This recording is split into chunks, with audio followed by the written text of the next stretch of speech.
And at the end of that 1 year, I had 600,000 followers on my Facebook page. That was the hardest part of my journey, working for NasDaily, but also trying to build my own brand at the same time. Never send a dick pic unless you're sending it through Snapchat.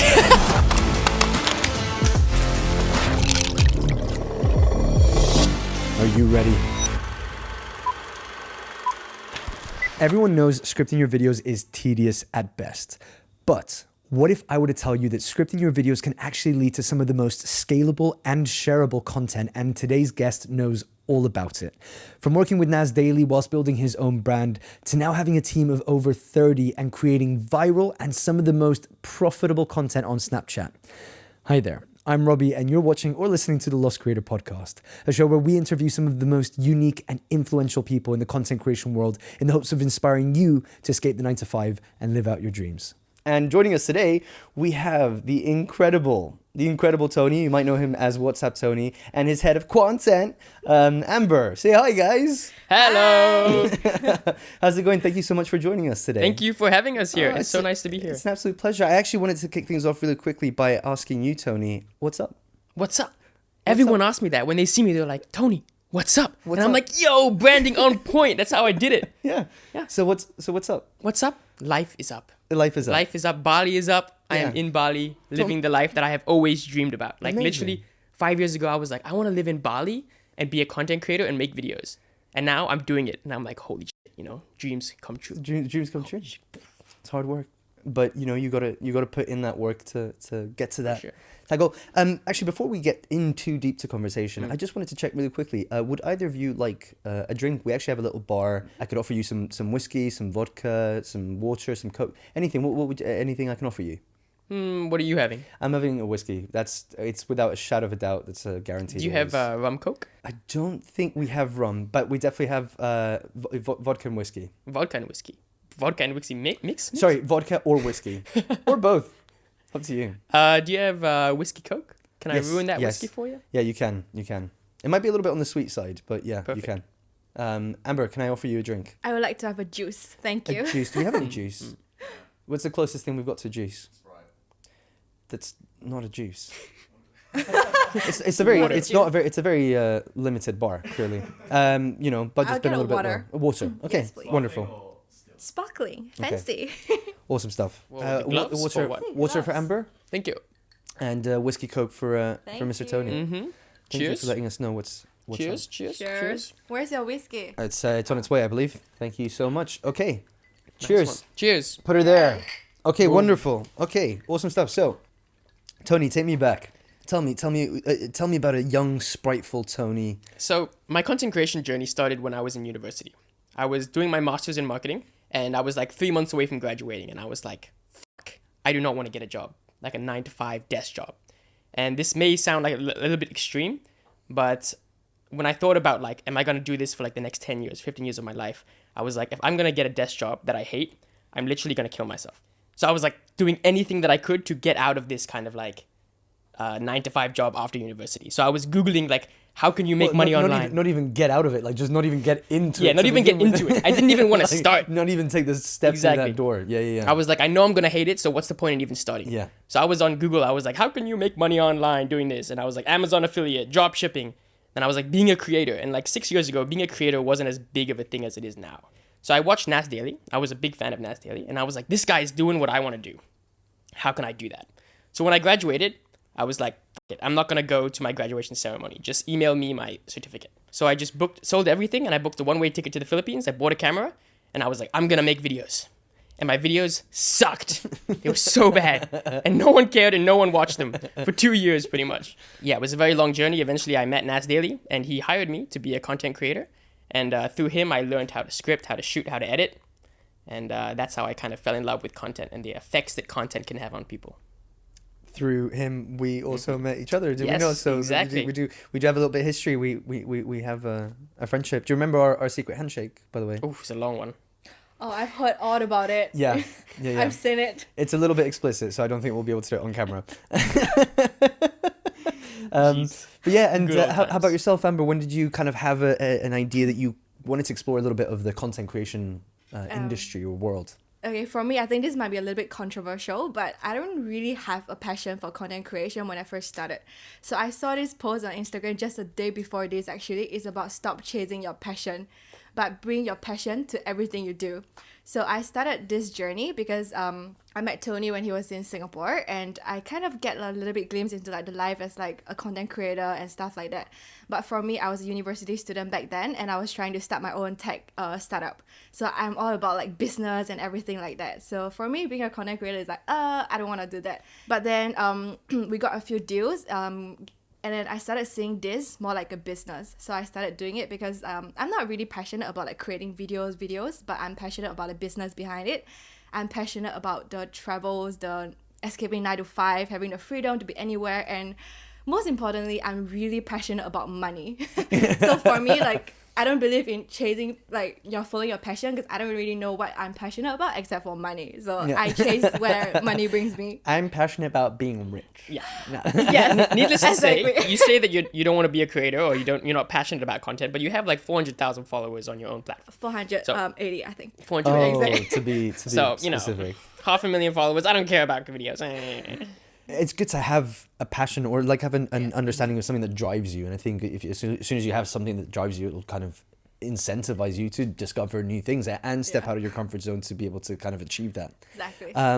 With the content creation though, I mean, especially when it comes to the video editing side of things, when it comes to the more visual medium of content creation, it can be hard work, especially with like post-production. Editing can take a lot of time. So Tony, you were working with NasDaily doing post-production stuff, doing pre-production stuff, and how, what was the point there where you were not only doing it for someone else, but having to do it for yourself to be able to then kind of expand out and make it as a self-brand? Because, I mean, that's got to be a lot of sleepless nights. Yes. That's got to be a lot of sacrifices made. So talk me through that a little bit. That was the hardest part of my journey, working for NasDaily, but also trying to build my own brand at the same time.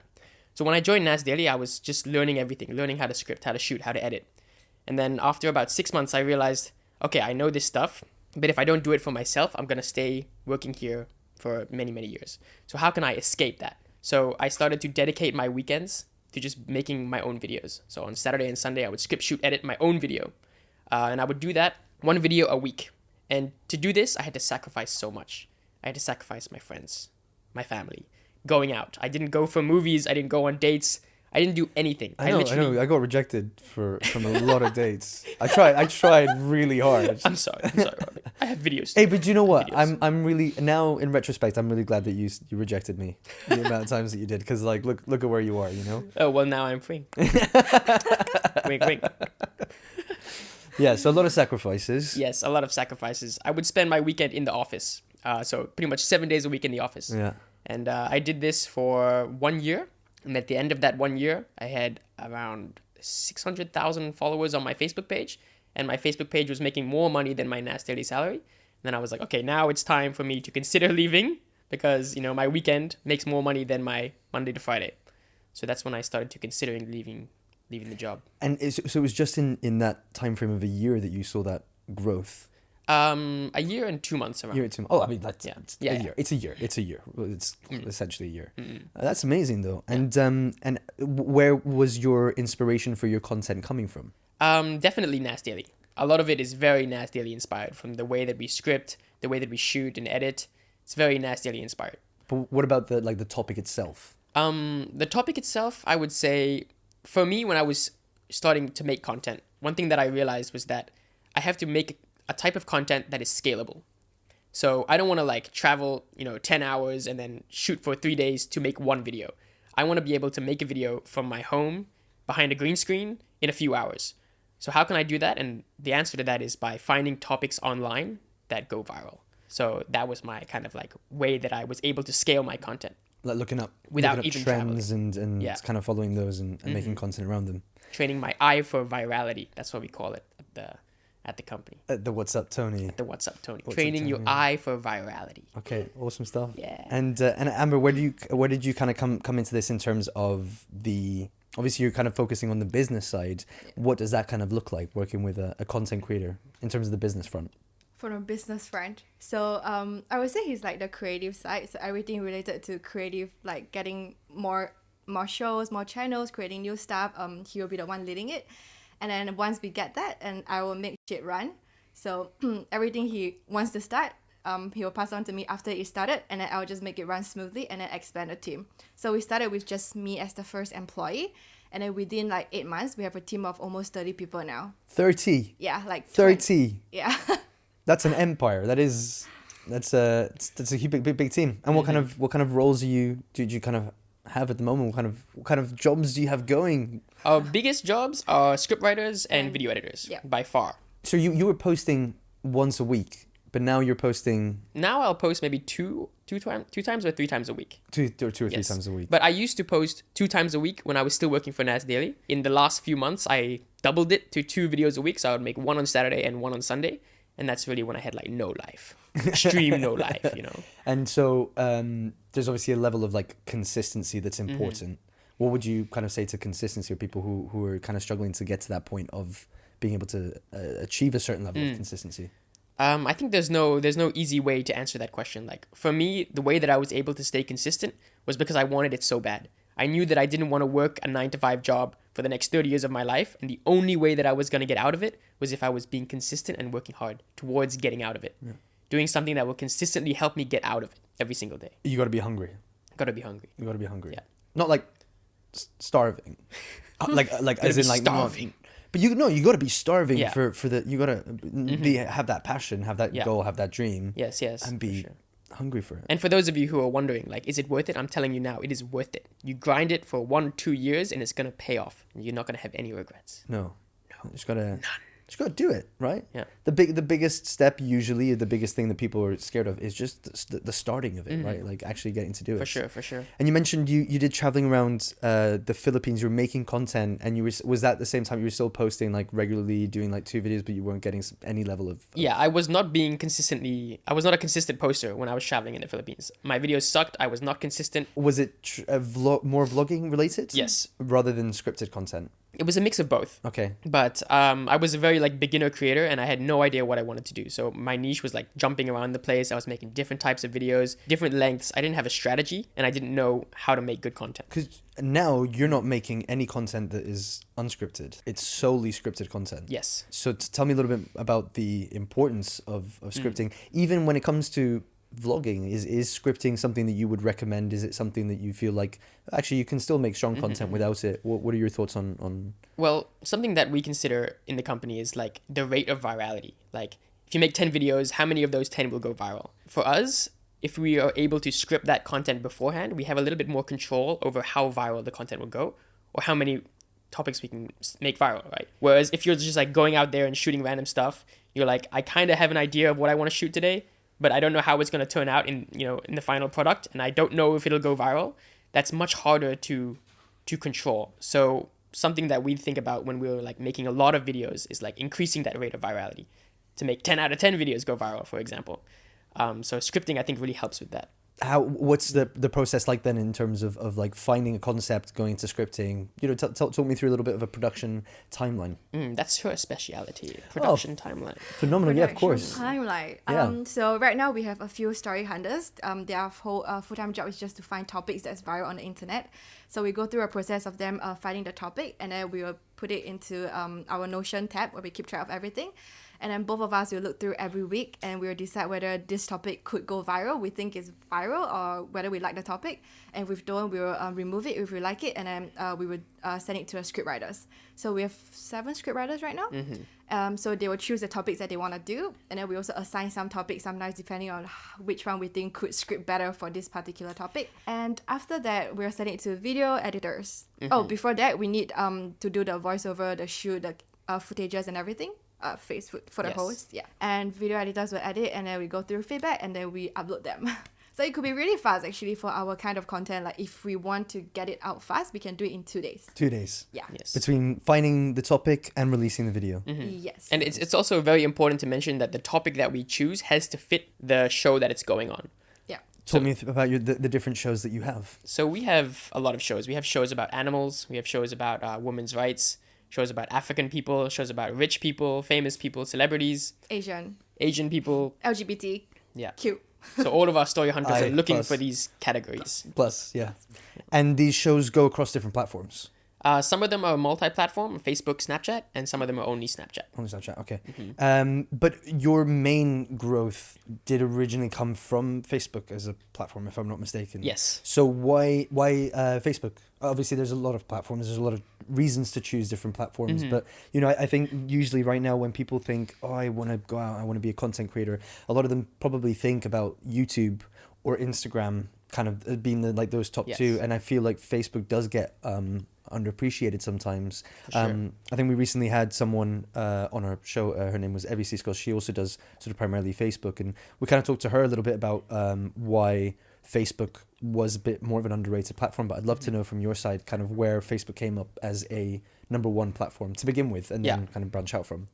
First of all, I think Facebook is easier to grow initially because as soon as you post a video, you can share it with your mom, your friends, whoever's on Facebook, because a lot of people are already there. And then there will be like your initial following. Whereas on YouTube, it's much harder to gain that like initial audience. YouTube is very different to Facebook in terms of the type of content that works on the platform. So for me, I was looking to make like similar to NasDaily style content, and his content really is catered towards the Facebook community. Because Facebook is like, if a video is shareable, people will share it with their friends, and it's very likely to go viral. They're very big on social issues, whereas YouTube is not really big on social issues. It's more on like watch time. Yeah. So that's why I chose Facebook. My mom is there. Do it for mum. She was my first follower. You know? Shout outs to mum everywhere, by the way, because they're the real MVP. Love you, mum. Okay, sweet. And so I do want to kind of like circle back a little bit more to the scripting process as well, because now you've got a team. You're working with people who write scripts. Back when you kind of first initially started, you were writing your own scripts. So how do you manage to what's the process to make sure that when you're bringing on team members to kind of expand on that they're still staying true to what your style is? Because you're kind of giving them the reins and saying, come back with a document that's got words on it that I'm going to read, and now I need it to kind of sound like it's still in my voice, if you will, or like how I would write the content. So what's the process there in terms of making sure that it still stays true to your brand? It's very hard to hire good scriptwriters. That's what we've found. The hardest position to hire is a good scriptwriter. It's the trickle down effect, right? Like if you haven't got a good scriptwriter, then the final product isn't going to be something that you're happy and proud of. So it starts at there and then works its way down. I think the main way that we keep them on brand is by doing a lot of training. So scriptwriters require maybe 2 to 3 months of training before we can finally like really trust them to output, which is very different from a video editor. A video editor needs a month. And also we do quality control ourselves quite a bit, which is why we are very involved with like the daily production of our scripts. Especially for our new script writers, we have to spend at least 1 or 2 months just calling them every single day to finalize like 1 or 2 scripts with them. So in the beginning, when we hired them, we go through a process of like 1 month's training where he will call them every single day, Monday to Friday, and then they'll write a script every single day. And then we finalize it with them. We give them feedback after that 1 month of training. It will still require another maybe 2 to 3 months of like daily feedbacks to get them really like where we need them to be. Micromanager. We hate that, honestly. Yeah. No, I think obviously, I mean, come on, the output is high, so you know the maintenance level has to be quite high, and obviously again there is a big importance on script, and you know we always say regardless of what platform that you're on, regardless of what kind of content you're doing, especially if it's short form or long, regardless of if it's short form or long form, there has to be a very strong hook or intro. And I'd love to hear from you, what are some of the key things, well, from both of you really, but what are some of the key things that really do make that make a good strong hook, an intro, and especially when you're doing a topic that might be something that is like it's going viral, or it's something that isn't like, it's not a case of you vlogging. I think the biggest thing about like engaging someone in the hook is just smacking them in the face with like the biggest piece of information that is interesting about the idea, about the topic, right? You don't want to make it like unclear where they see your hook and they're like, I don't know what this video is about. That's when people are going to drop.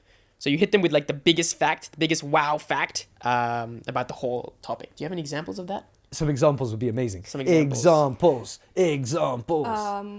The one with the really high watch time, girl jumping down the bridge, the best friend thing. Wait, how did it start? I don't remember. Roll clip. Yeah, roll clip. Roll clip. So girl jumping off a bridge. A cliff. Girl jumping off a bridge. This is one of our videos with the highest watch time. Okay. And I think, I don't remember the hook, but I don't think the hook is the only thing that has to do with like making a video go viral. Okay. So something that we focus on a lot when we're scripting is maintaining a high watch time. So it has to do with, okay, they have a good hook. Now, how do you keep them engaged throughout the whole video? So we actually use multiple hooks in our videos. We call them curiosity gaps. They create curiosity, and then you extend the time and you tell them the answer to that curiosity gap after a certain point. Let's say at the intro, you have a curiosity gap, and then at the 1 minute mark, you tell them the answer. And then as soon as you tell them the answer to that curiosity gap, you hit them with another question. So they're like, okay, I want to know this thing now, right? But you only tell them after another 1 minute.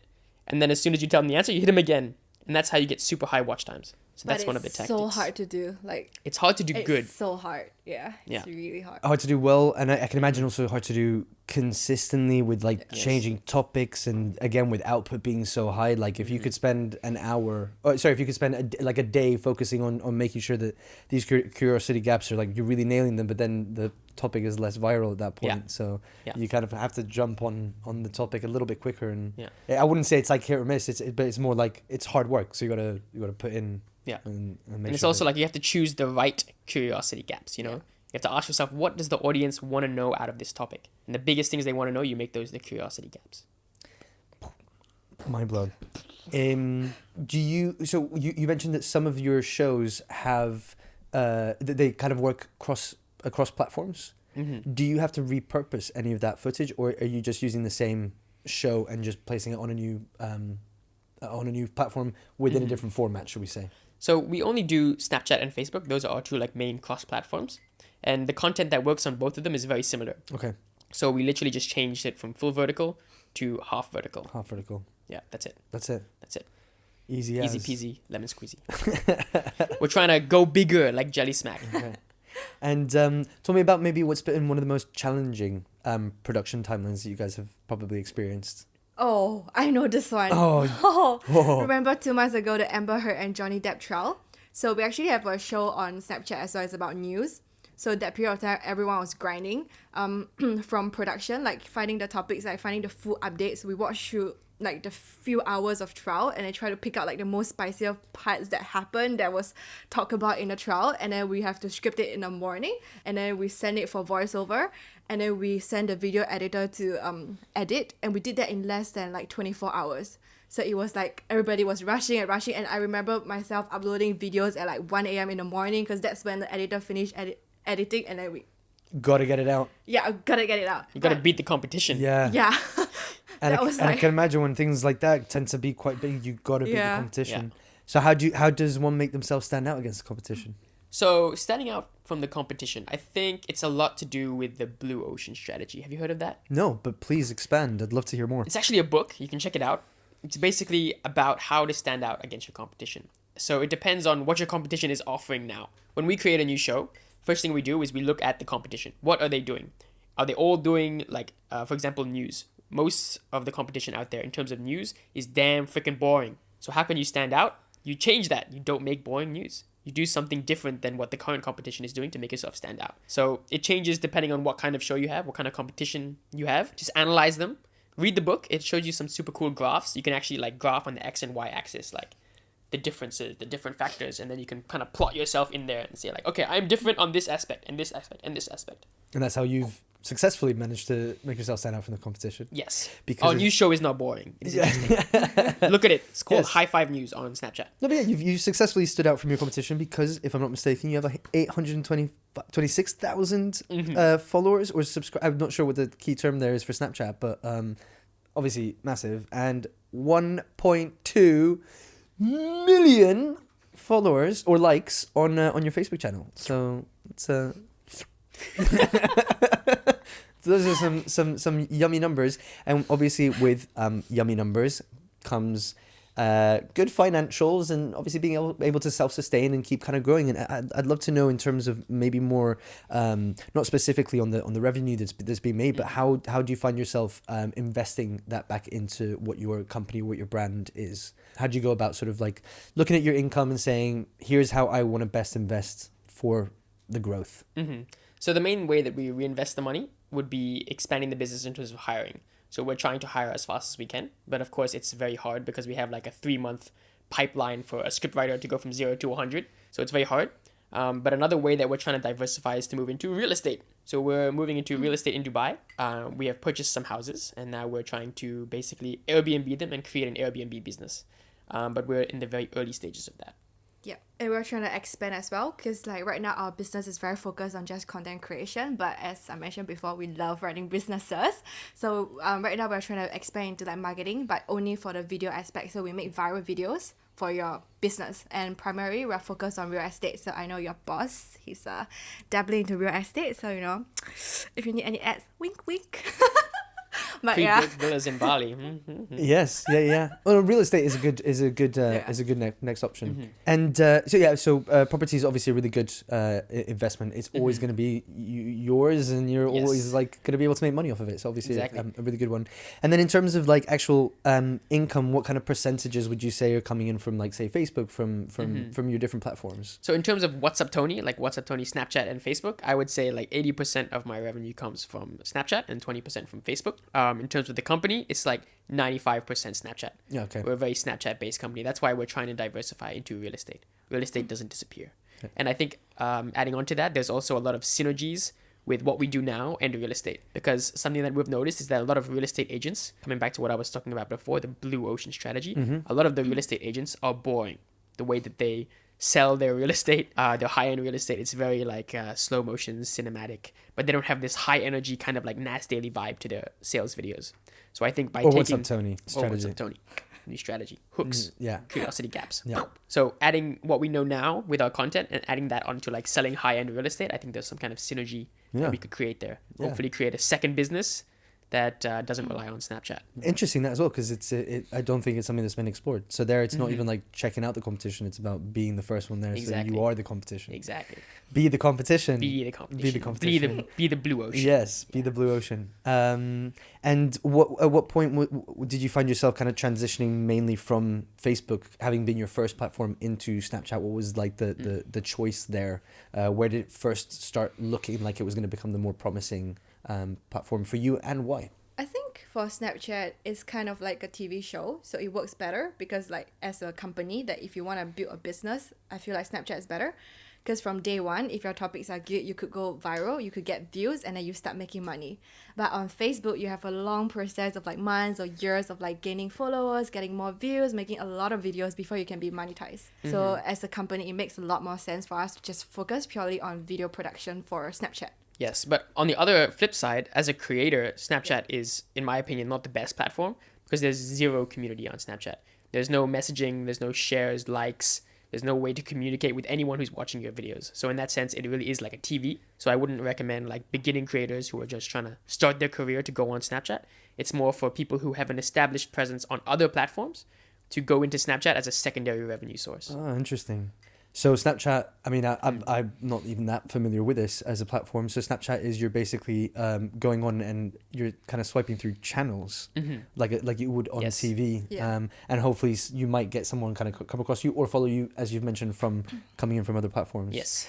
So on a starting level, how would you say is a good way to start branching out on Snapchat if you're using it as your sole platform? If you're using it as your only platform? Yeah. Don't, right? That would be the advice. Yeah, I wouldn't advise it. And I think it's also very hard to be able to do that because you have to go through like a bigger company, like for example, Jelly Smack, which I think Los LeBlanc goes through, or our company. Oh, so Jelly Smack. Yeah. You cannot directly go on Snapchat. You have to go through another company, which will help you to get on Snapchat. Okay. But yeah, I mean, I used to know Snapchat as being the thing where you could, you'd send, it was the first... Say it. Just say it. Instagram stories, right? Yes. What was that? Did you think that I was gonna say? You were gonna say nudes. You used Snapchat for nudes. I was gonna say. Admit it. Never send a dick pic unless you're sending it through Snapchat. That was my rule when I was young. No, but it was the first like Instagram story. It was the first time that you could send something, and like that. That's what I remember Snapchat as, but I don't remember it being this platform now where you as a creator can earn. It's not a platform where you as a creator can go and keep. You could have shows. Like it never seemed to me that it would be something in the veins of that. So that's really cool and amazing that you have managed to kind of like tap into that side, which is arguably still on the short form side of content. 3 minutes. Maximum. 3 minutes. Not maximum. I don't think there is a maximum actually. But 3 minutes. I mean, that's Just still around about 3 minutes. that's still relative. Like that's kind of, I don't know. YouTube, you think about long form and it's like 10 minutes and above. Yeah. And then short form, you think like 60 seconds for like TikTok and Yes. Instagram Reels. Yes. Like 3 minutes is more. Well, it's more like the Facebook, the Facebook kind of length of It's content. like mid-form. Mid-form. Mid-form content. Mid-form. Are all your shows 3 minutes, or do you do shorter content? Are you tapping into short form at all? So we do 3 to 5 minute content on Snapchat. The only channel that we have short form content for is What's Up Tony. That's my channel. We do short form content on TikTok, on Facebook, on YouTube, and on Instagram. Just to say, it doesn't bring any money. There's $0 in there. I have not made a single cent from short TikTok. form content at all. But I think that there is some kind of future possibility to get revenue there, because there's a lot of channels right now. All of the platforms are pushing short form. And I think the platform that's going to win is the one that fixes creator monetization in the long term. All the platforms right now suck at monetizing short form content. They do not do it correctly, and none of the creators are like persuaded enough to create short form content for that platform. Except Snapchat, actually. Right? Snapchat they launched this like spotlight program for creators, and they give out like so much funds to creators who can make like interesting viral short form content. Yeah, we tried, but we failed. Hey, you got to make mistakes. You got to Yeah. go through the failures to reach success, right? Yeah. Yes. There's what's the saying? There's no success without sucks or something. Without socks? Sucks. I have no socks. No, like when something sucks. Without Oh. socks. I don't know. Is that a saying? I don't think so. I never heard of that. There's no success without sucks. And recently you've also started using a Pixar avatar in your Yes. content. Is that right? What's the sort of choice behind that? Where did that kind of concept come from? That idea? Because as far as like branding goes, I know that you've always had your very sort of beautiful, incredible, Colorful shirt. colorful shirts. patterned shirts in your content. Right.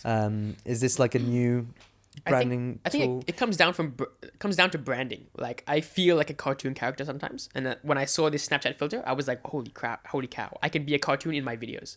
So I started using that filter, and I'm thinking about slowly rebranding myself, thinking about the blue ocean strategy again. Like, a lot of the people that make scripted content like this, they all just have, the same face shots. They all look the same. They're all just talking to the camera. So why can I not be a cartoon and talk to the camera? No one has seen that before. I can be like a Disney character. Yeah.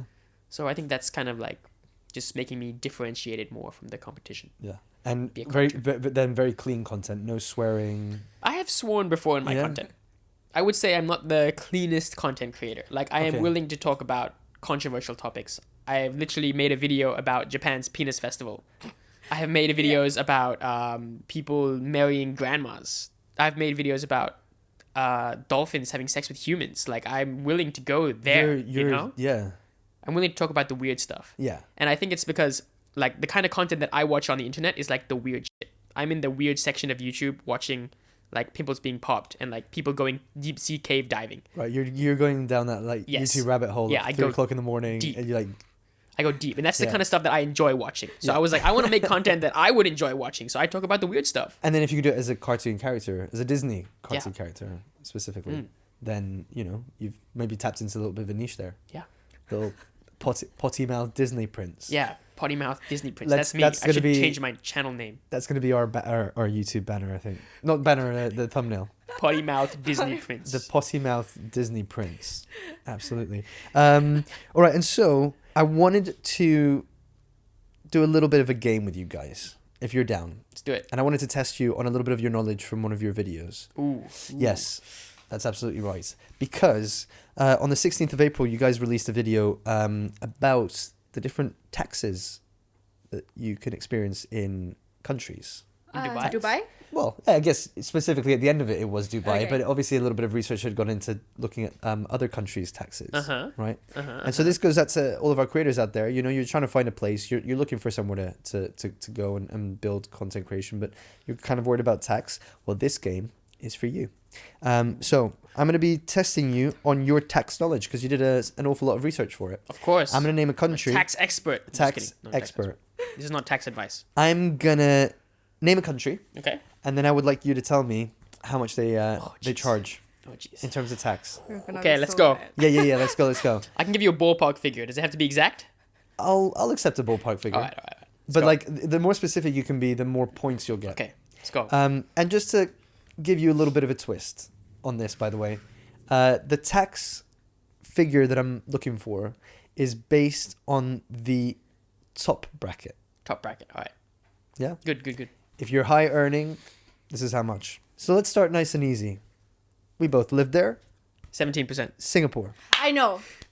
Lowest 17, highest 32 because I'm a Singaporean. But if I'm wrong, I don't know. There was a lot of confidence there. Singapore's highest top bracket tax. I think it's 32. 22. Final answer?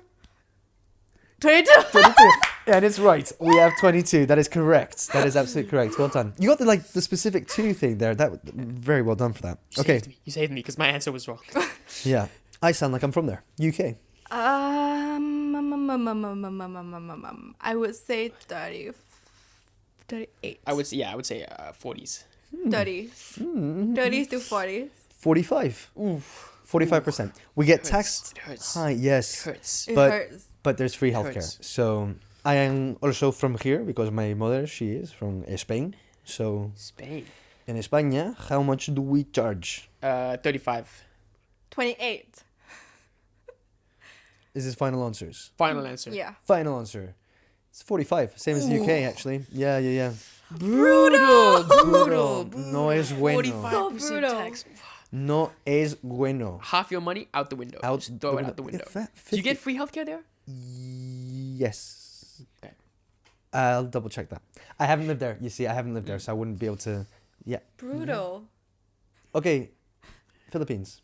That's your country. Half country. I never paid tax there. I'm gonna say Top 40. bracket. No, 45.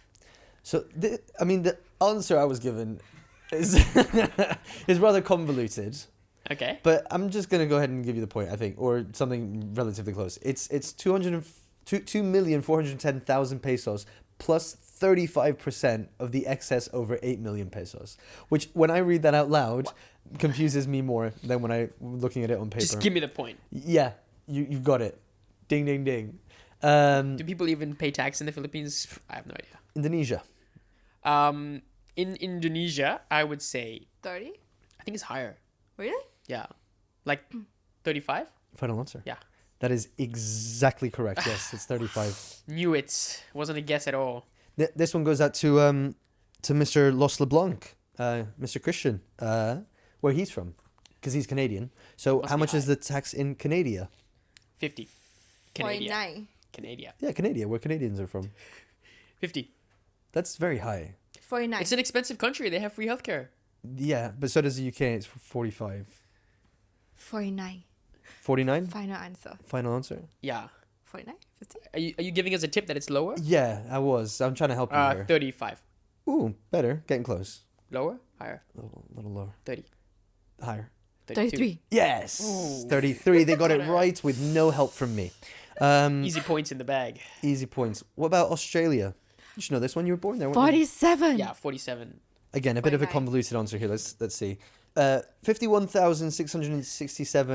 $51,667,000 plus 45 cents for each $1 over $180,000. Is that fake Basically, news? it's a lot. Yeah. You pay a lot of tax. pay in a lot of- Australia. yeah, pay Do a not lot. open a business. It's in an Australia. expensive country, It's super expensive.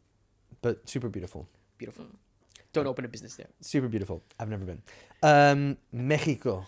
Mexico. Mexico. 28. No, I think it's higher. 35. Government needs that moolah. 35. 35. 35. 35 on the DOS. Wow. Yeah. Amazing stuff, guys. We've got 2 more here for you. Portugal. It's Portugal. I have no idea. I would say 35 again. I think it's low. 25? It's actually higher than you think. It's not a tax avoidance country. Yeah. 45. 48. But this is for Portuguese people, right? But it's actually 20% for the first 10 years for expats on non-habitual residency. So like if you're kind of like going in and out. And they enforce that? Do they enforce the 48% tax? Yeah, I think they enforce tax most places, don't they? No. Cool. Some Moving places are on, more strict moving than on. others. In Australia, they will follow you around. I've got one last one for you. Dubai. 0! That is incorrect. Actually, they just changed it as of yesterday. No. You're you gotta get back there. No, 0%. That is correct. Well done. It sounds like you guys did your research. Well done. Like you got some of these like to the dots. Someone's done their research. Yes. Dubai is the best place for a creator to start their business, in my opinion. To start their business. It's so easy to go there. Like for us, we went there. We spent it cost us maybe $5,000 to set up the business. Maybe including like flights and stay, we paid like $8,000. We set up the business in 1 month, and then 0% tax like for the next 3 years. If I was to set that up in Australia, like that would be my 1 month's expenses just gone in tax. Yeah. You know. Mad. It's crazy. Or more. Yeah. So they make it really easy. So you'd recommend Dubai as a good business strategy there? Yes, even if you're like a creator who just has one channel that's making some money, if you make like $10,000 a month on YouTube, you just go set up the company in Dubai, put all your money there, and then you don't pay any tax on that 10K that you make. Guys, have you got any tips for any people who are thinking of starting out in the business? In the content creation or business side of content creation things? The biggest thing that I would advise you to do or to consider to our beautiful viewers at home is the fact that nobody cares about you. And I don't mean that in a bad way. No one cares about me either.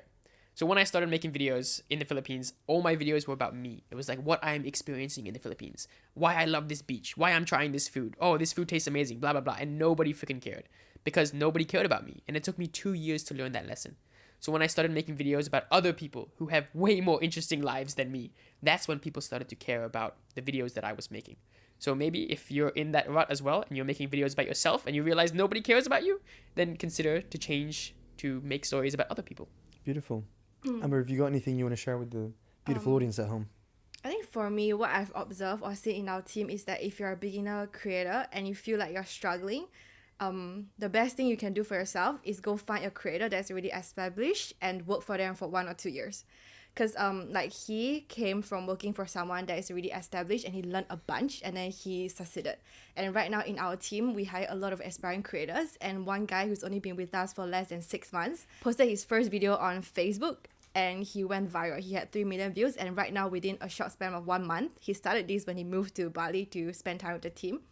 He has almost 100k subscribers. Shout out to Angsu, Creative Vibes on Facebook, about to hit 100k in his first month of creating videos. Crazy. It's unheard of. And he did that by using the Blue Ocean strategy. He took our style of videos, the NasDaily, What's Up Tony style of videos, and he made them in Burmese because he's from Myanmar. And there is no creators doing this in Myanmar. So he started doing that, and he was the only one there. So they didn't have any options to go to anyone else. Yeah. Blue Ocean strategy. Boom. And where he got that? By learning from his company or him. So I think you really need a mentor, and you also need the money to sustain yourself, your creating journey. So go work for someone else, learn everything you can, and then go study it. It's like a free university. Hey, no, not even free university. It's like you're getting paid for it. You know, you're getting paid Exactly. to learn. Yeah. It's like a win-win situation, actually. Yeah, absolutely. Well, guys, I just want to say thank you so much for being here. Thank you so much for all of your valuable contributions to this conversation. I'm honestly so grateful that I've gotten to see you guys again. Thank you. Genuinely, thank you so much for being here. So if you do have any last thoughts, if there's anyone out there who doesn't follow WhatsApp Tony, do go check him out. If there's anything you guys want to share, any last thoughts with your viewers or your audience, or people who don't follow you, then feel free. Now's your time to share a little message. Last message is just get creating. That's the only way that you're going to start your journey. So just do it. Be committed. Amber, any last messages? We are always hiring.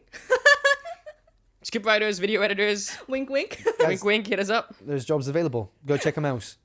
Thank you so much once again. Thank you so much for being a part of this. And if you're watching at home, have a drink with me. Take care, guys. Cheers. Sláinte. Sparkling Put it water. there. Okay, beautiful stuff. Yeah. There we go. I hope that was a good episode. I hope they learned something. No, it's rubbish.